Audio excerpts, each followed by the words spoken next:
A encíclica, ela compõe o magistério ordinário. Um papa não pode errar Pois em é, uma encíclica. de jeito nenhum. Como ele, sendo papa, ele poderia redigir uma encíclica dessa forma, ensinando a toda a igreja?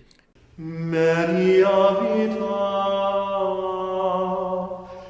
in morte su. Salve Maria, pessoal! Novamente, sejam bem-vindos aqui ao nosso canal Tietos Fidelium. Meu nome é Leonardo, estou aqui com meu amigo Marcel. Salve Maria, Marcel, mais um dia. Salve Maria Leonardo, salve Maria a todos. Mais um dia, mais um bate-papo aí. Queria agradecer o pessoal aí que assistiu o nosso último vídeo aí do Padre Carlos. O pessoal interagiu bastante ali, né? Bastante visualização, graças a Deus. Verdade, Também graças a Deus. queria pedir aí, pessoal que quiser ser membro, ajudar a nossa missão aqui. Também te agradece. E pedir pro pessoal também compartilhar o vídeo, né? Compartilhar, verdade. se inscrever, ativar os sininhos aí das notificações, porque aí você vai ter ciência aí de quando a gente for publicar vídeos, né? E é isso aí. Obrigado aí a todos. E hoje, Marcel, dando continuidade, vamos finalizar a nossa série, né, dos antipapas. Hoje nós vamos falar de Roncalli, João 23. Pois é, uma série que a gente começou lá, né? Primeiramente com Francisco, né? Esses antipapas e a gente veio descendo, né? Até hoje finalmente chegamos ao Roncalli, né? Que foi ali quem deu o pontapé inicial para a derrocada, né? De tudo que aconteceu, né?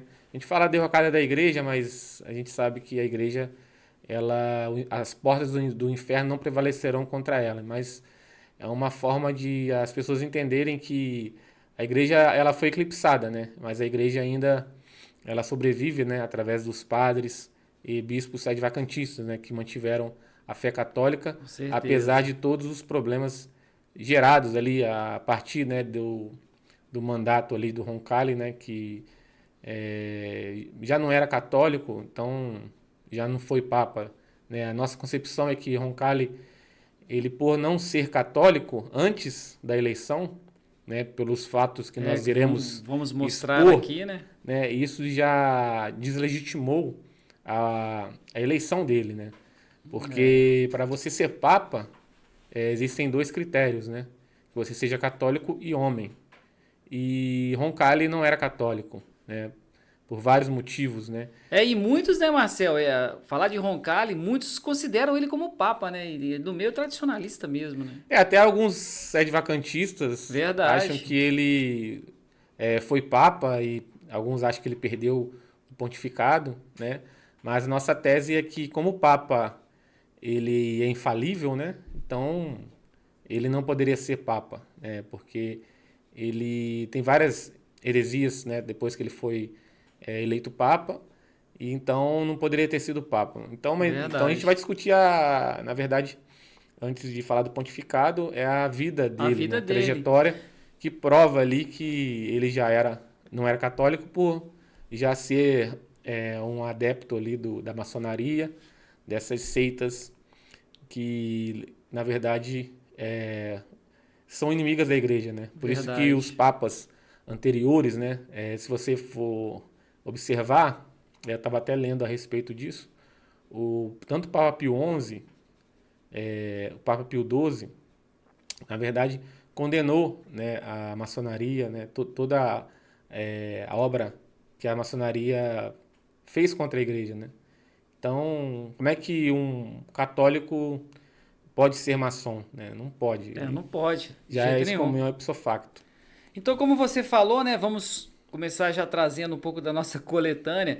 E Roncalli é bom a gente fazer, como você mencionou, pegar a vida dele. Vamos pegar alguns trechos de alguns acontecimentos, algumas atividades de João 23 antes da eleição, né?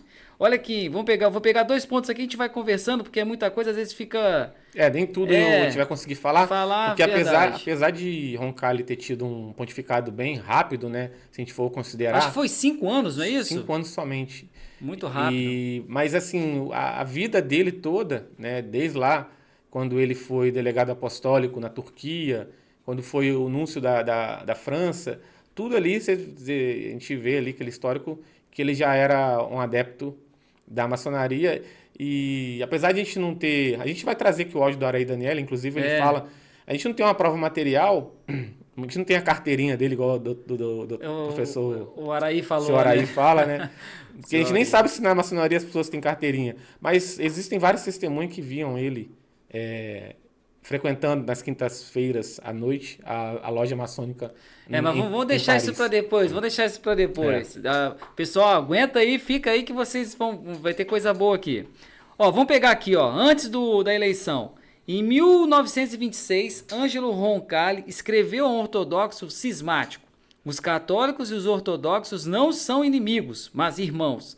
Temos a mesma fé, participamos nos mesmos sacramentos e, sobretudo, na mesma Eucaristia. Agora, um outro trecho aqui, em 1935. Ângelo Roncalli viajou à Turquia e fez amizade com o subsecretário do Ministério das Relações Exteriores, Naman Rifat Manemengioglu. Acho que é isso mesmo que fala, né? Uhum. Disse a Roncalli: a laicidade do Estado é o nosso princípio fundamental e a garantia de nossa liberdade. Roncalli respondeu: a igreja será cuidadosa em não infringir vossa liberdade. O Roncalli, por ter sido um diplomata dentro da igreja, né? Ele foi diplomata na Turquia, né? E na França. E ali ele já defendia a liberdade religiosa, né? A liberdade. Ele se envolveu muito com os políticos, né? Com a política. Verdade. Né? E foi um desses motivos que fez ele aderir, né, não só à maçonaria, mas também ao socialismo e comunismo. Você vê várias passagens do Roncalli defendendo o socialismo e o comunismo. Porque ele se envolveu muito no meio político, né? Ele tinha muitas amizades ali. Ele tinha muitas amizades. Desse lado a gente vai ver isso aqui. Ele era amigo de maçom, ele era amigo de comunista, declarado anticlerical. Verdade. Né? Vários amigos, porque ele viveu no meio político, na França ali, principalmente. Então ele tinha essas amizades, né? Tinha jantares com esses políticos. Então ele se envolveu e acabou sendo... Né? Ele diz que ele iniciou pela ordem da Rosa Cruciana, acho que fala assim. Rosa Cruz, né? A Rosa Cruz, né? Na Turquia, mas quando foi para Paris, ele aderiu à loja maçônica e dizem que atingiu o 33º grau, que é o grau último da maçonaria. Né? E você falou da maçonaria, olha que interessante aqui, ó.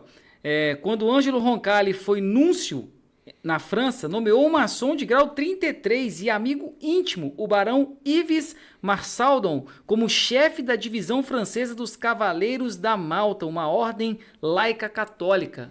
Ele era bem próximo desse pessoal. Ele nomeou, para mim, ele já era da maçonaria, né? Mas não era uma coisa declarada, pública. Era uma coisa... A maçonaria, ela é uma seita que pratica ocultismo, que pratica paganismo, então é uma coisa secreta, né?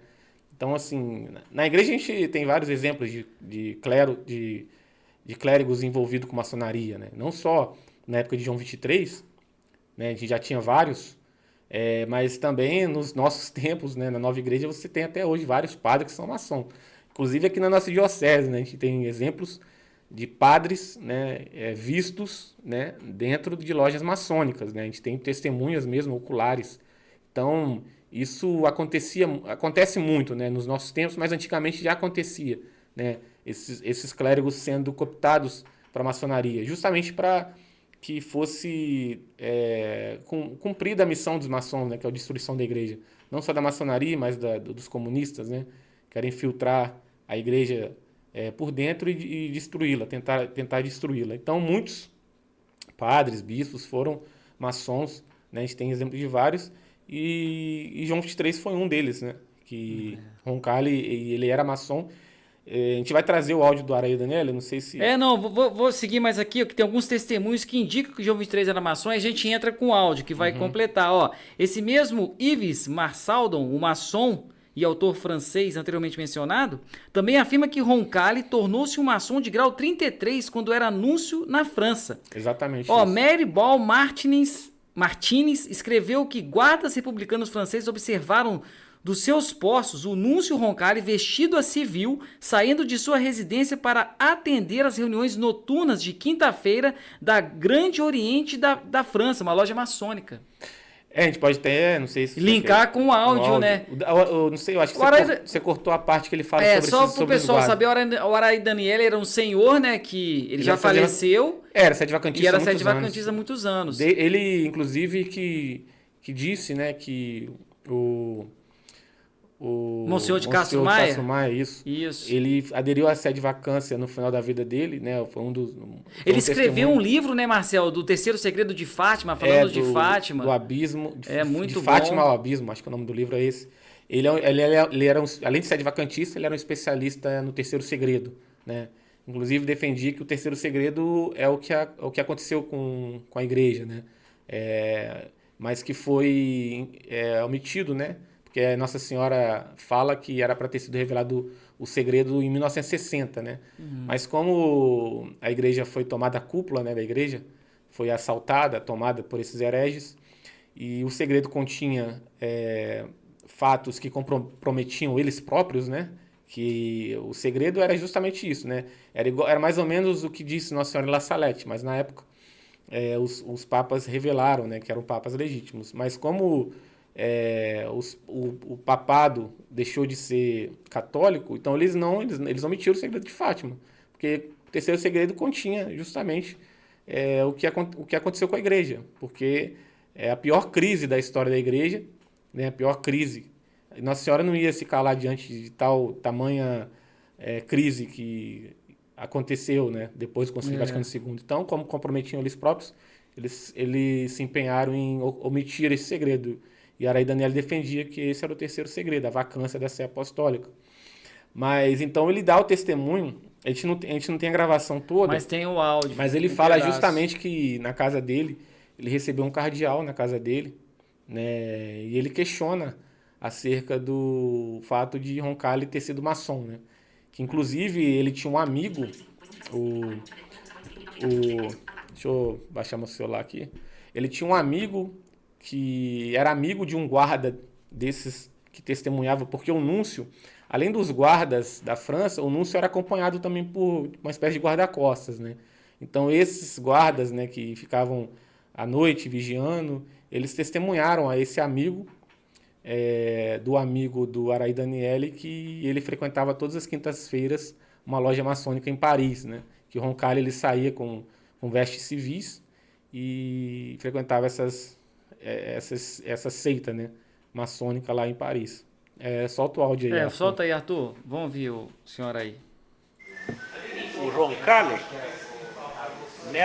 nessa questão, né, ele praticamente foi levado,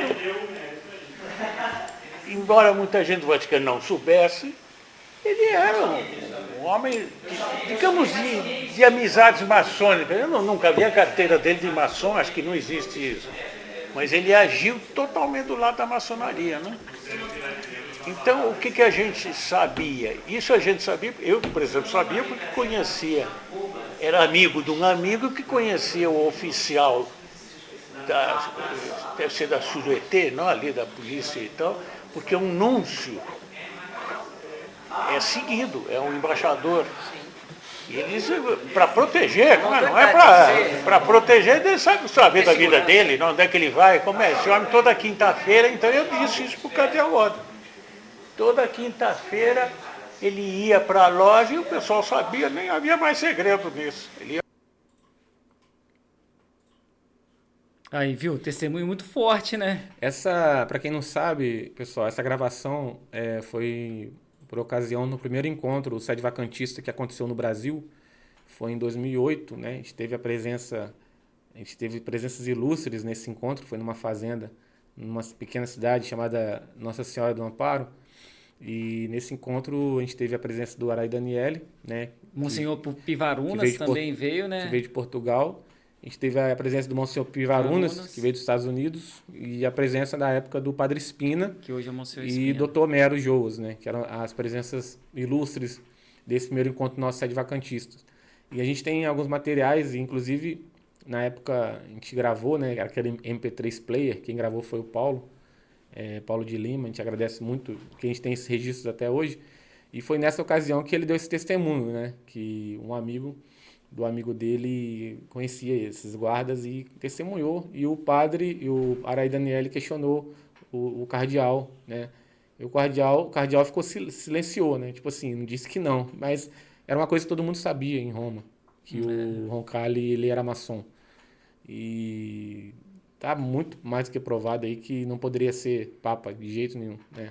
Agora, além da maçonaria, ele era também muito ligado ao socialismo, né? Olha aqui, ó. Quando João 23 foi levado a cardeal, ele insistiu em receber o seu chapéu de cardeal do ateu socialista e manifesto anticlerical Vicente Auriol, presidente da República da França, o qual Roncalli descreveu como socialista honesto. Não, e ele se ajoelhou diante desse personagem aí, que era um anticlerical, comunista, socialista, declarado, o inimigo da igreja, se ajoelhou para receber o chapéu Tem até de a cardeal. foto, bota a foto aí, Arthur. Tem a foto dele vai ajoelhado? aparecendo aí, pode ir falando que vai aparecendo, Marcelo. Então, ele se Olha lá, ajoelha ajoelhado. diante de um comunista. Impressionante, né? Ele tem várias falas Ela. do Roncalli defendendo o socialismo. Tem as encíclicas, né, que... Pode tirar. Ele teve só 3 encíclicas, né, me parece, nos seus 5 anos.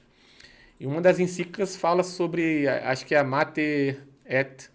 Eu esqueci o nome, é Mater et Magistra, eu esqueci o nome, mais ou menos isso.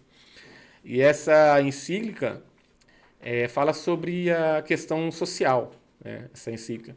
Em nenhum momento, na época, né, era uma questão, o comunismo estava crescendo, né, e em nenhum momento ele condena o comunismo ou o socialismo na encíclica.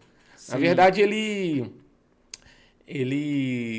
tinha aproximação de alguns clérigos da Igreja Ortodoxa que eram agentes da KGB, né?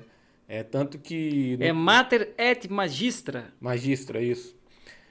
Não condena o comunismo e ele, quando ele abre o concílio, ele traz esses ortodoxos, né, que eram, né, agentes da KGB também, infiltrados ali dentro do concílio, e ele promete a esses ortodoxos que não condenaria o comunismo no concílio, que não faria nada contra o comunismo. E o comunismo na época estava muito em voga, né, muitos países aderindo ao comunismo, né, tanto que depois da Segunda Guerra, o concílio veio logo depois da Segunda Guerra, e você tem ali a formação, né, dos países capitalistas, comunistas, né, foi a União Soviética, aí teve toda aquela questão da Guerra Fria, e se esperava que no concílio seria condenado o comunismo, né, porque a doutrina católica, além de você estabelecer a doutrina, você também tem que combater os erros, né, as heresias, né. É igual o Concílio de Trento, que veio para combater o protestantismo. Quando veio o Concílio Vaticano II, o que se esperava era o combate contra o socialismo ateísta, que pregava uma sociedade sem Deus, né? Uma sociedade materialista.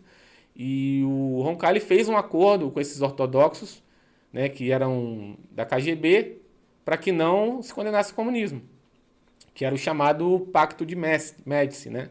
Foi o chamado Pacto de Médici que ele fez com esses comunistas aí. E tanto é que você vê várias falas do Roncalli defendendo o socialismo, o esquerdismo, que está aí, que eu te mandei aí no WhatsApp também. E se a gente for parar a pensar, o Papa Pio XI, né, ele condena nas falas, o Papa Pio XI tem 35 condenações contra o comunismo. O Papa Pio XII tem 123 condenações contra o comunismo. O Roncalli, além de não ter nenhuma condenação, ele defende, apoia. Então você vê uma diferença brutal entre esses personagens. Né? Agora, já entrando na questão dele como eleito Papa, né? Ele já como Papa, você falou uma coisa interessante a respeito do concílio. Ele fez uma coisa totalmente diferente de Pio IX, quando convocou o Vaticano I. O Pio IX, ele convidou muitos líderes de outras religiões, mas com uma condição: eles tinham que abraçar a fé católica e sair de suas convicções. É o verdadeiro ecumenismo católico. O que Roncalli fez? João 23 chamou todos os líderes, mas não fez essa condição. Eles entraram no Concílio Vaticano II com as suas convicções e sem abraçar a fé católica. Na verdade, quem fez as condições foram os inimigos da igreja, foram eles. Os ortodoxos fizeram essas condições. Essas condições, né? Eles falaram: só vamos participar do seu concílio se você não falar um pio contra o comunismo. Foi ao contrário, eles fizeram condições. O Pacto de Médici é justamente isso. Em vez do Papa colocar a condição, eles colocaram a condição. Que foi o não condenar o comunismo. Ele aceitou porque ele também defendia o socialismo, né? Ele achava muito lindo, muito bonito. Convivia com os políticos, né? Ele era anúncio apostólico, convivia com toda aquela política da França, né? E tinha muito esquerdista ali no meio. Por isso que ele tinha muito amigo esquerdista, né? muito amigo maçom, né? Só se envolveu com essa gente. Inimiga Muitos da igreja. gostavam dele, né? Elogiavam. Ele era o Papa bom, né? É. O interessante, que eu não sei se você percebeu, o último antipapa que nós tivemos na igreja, antes, logicamente, do João 23, foi um outro antipapa chamado João 23. Né? Não sabia. Foi João 23? João 23, o nome dele era João 23. Tinham 3 papas. E ele adotou o mesmo nome. E todos os papas depois de João 23, o primeiro João 23, eles sempre evitaram, porque era o João 22, né? Depois veio o João 23, que era o antipapa. Esses papas que vieram posterior, eles sempre evitaram o João 23, esse nome João 23, justamente para que não fizesse menção a esse antipapa. Sim. E João 23, ele vem justamente e adere a esse nome desse antipapa, né?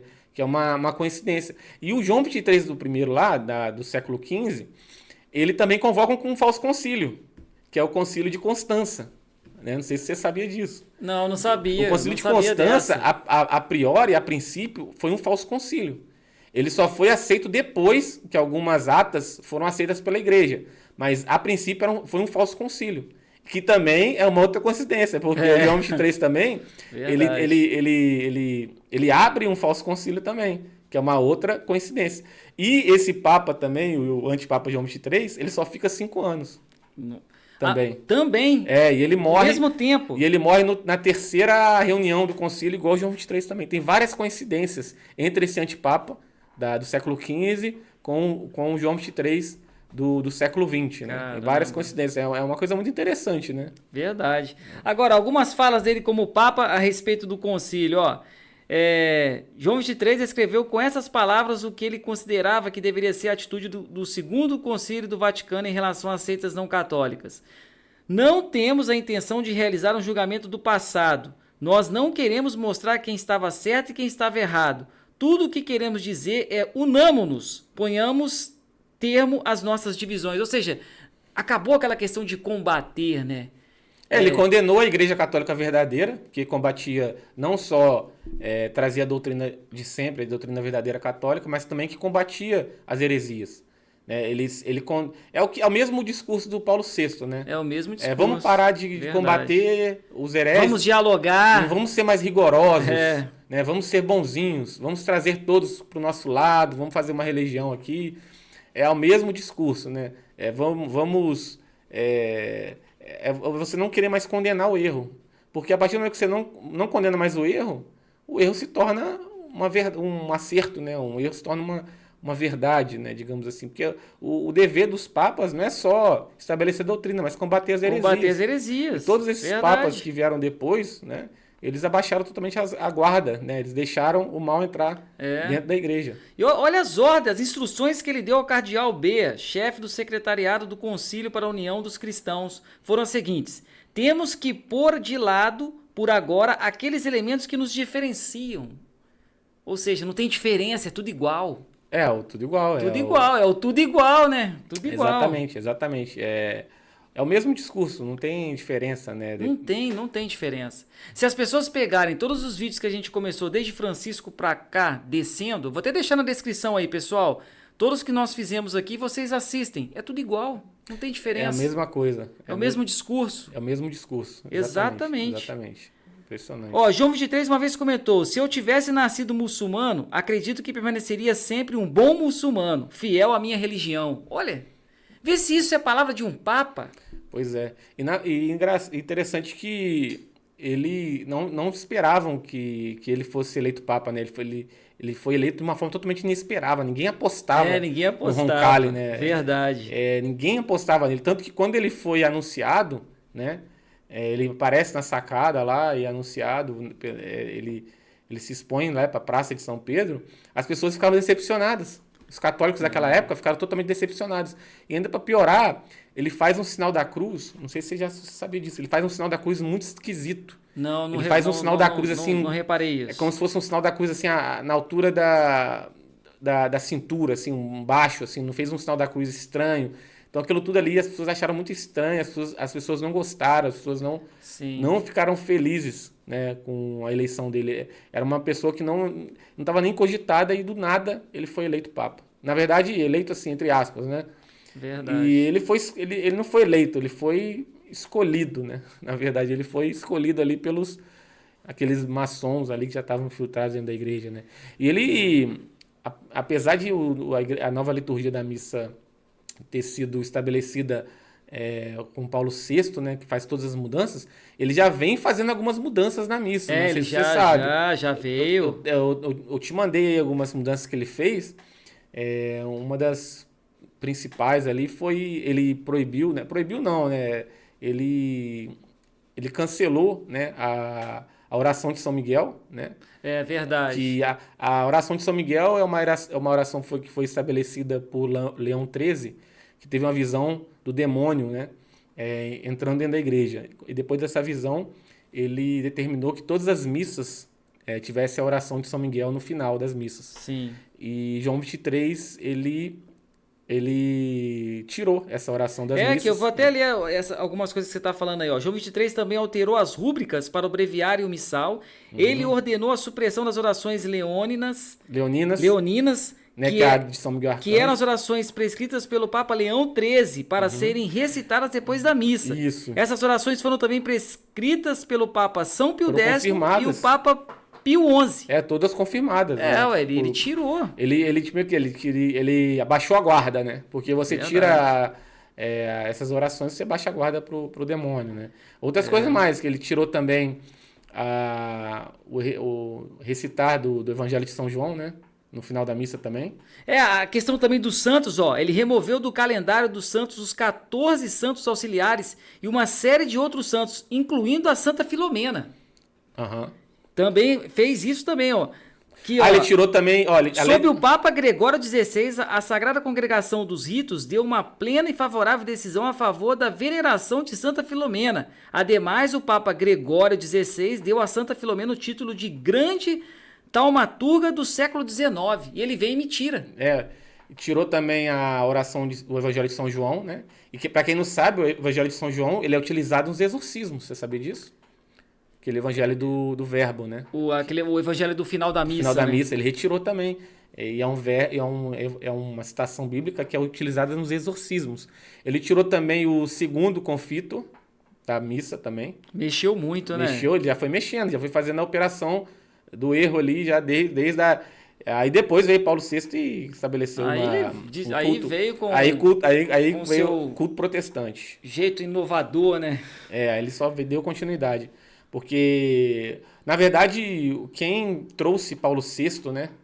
Porque o Papa Pio XII não quis nomeá-lo, Paulo VI, como cardeal, né? Não quis. Porque ele já sabia que Paulo VI, né? Porque dentro do Vaticano, logicamente que existiam ali dossiês, né? Investigações contra padres, até mesmo para proteger a igreja, né? Então, tinham vários padres que Pio XII já sabia que tinha envolvimento com modernismo, maçonaria. Por isso que Pio XII ele não traz o Montini como cardeal. Mas assim que Roncalli assume o papado, uma das primeiras coisas que ele faz é nomear o Montini como cardeal. Ou seja, ele trouxe, né, é como se fosse ali preparou o caminho, né? Porque colocou ele como cardeal para ele poder ser papa. Né?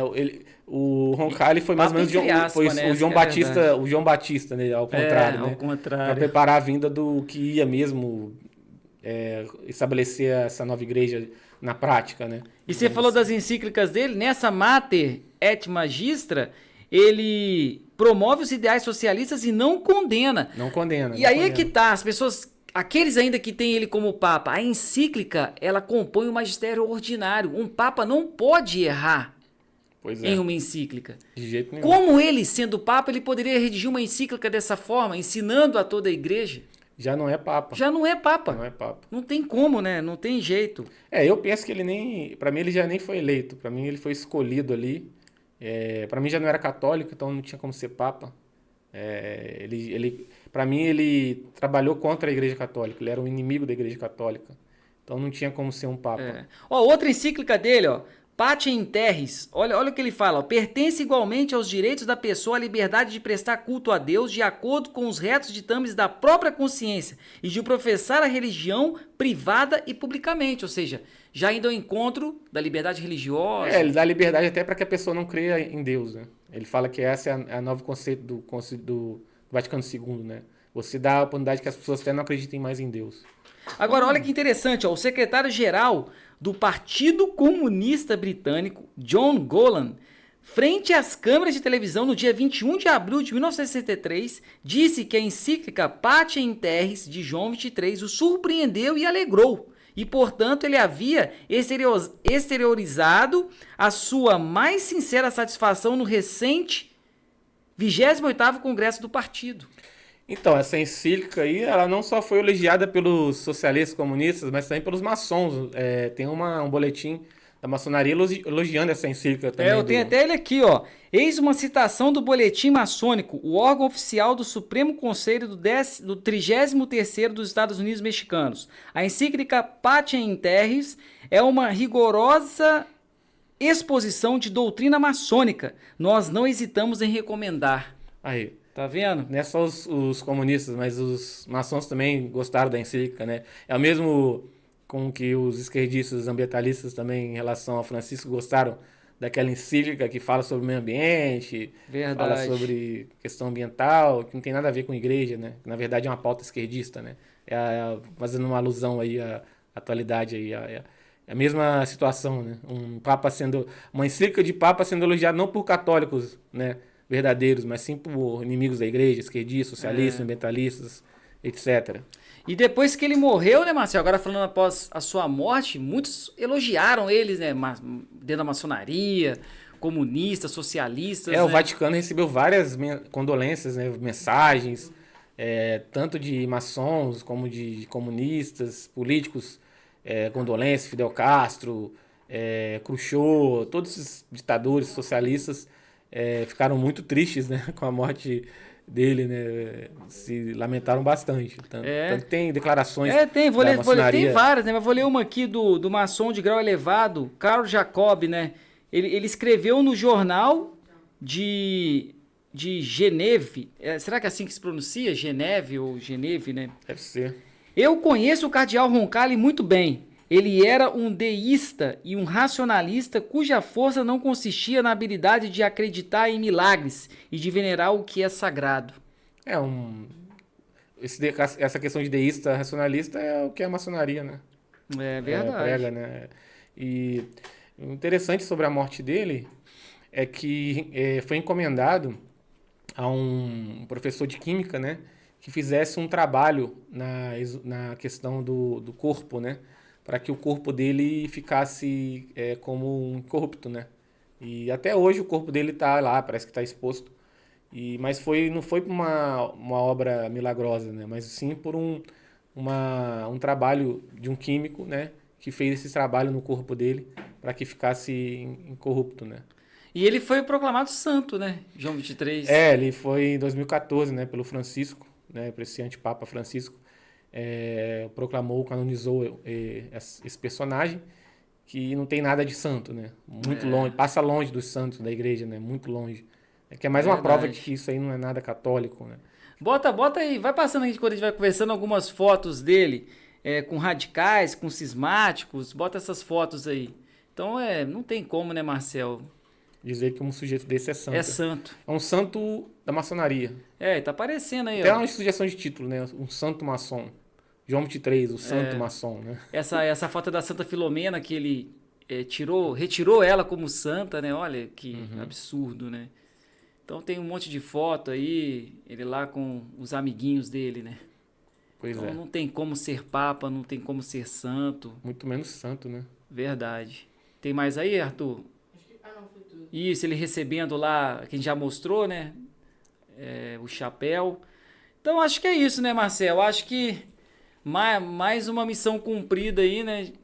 Encerramos essa série aí de papas antipapas. Igual a gente comentou, tem muita coisa para mostrar, mas o que a gente mostrou aqui já é o suficiente. Tem muito mais coisas. Muito mais coisas. Isso é bom para abrir os olhos daqueles que consideram ele papa, católicos, bons católicos, né?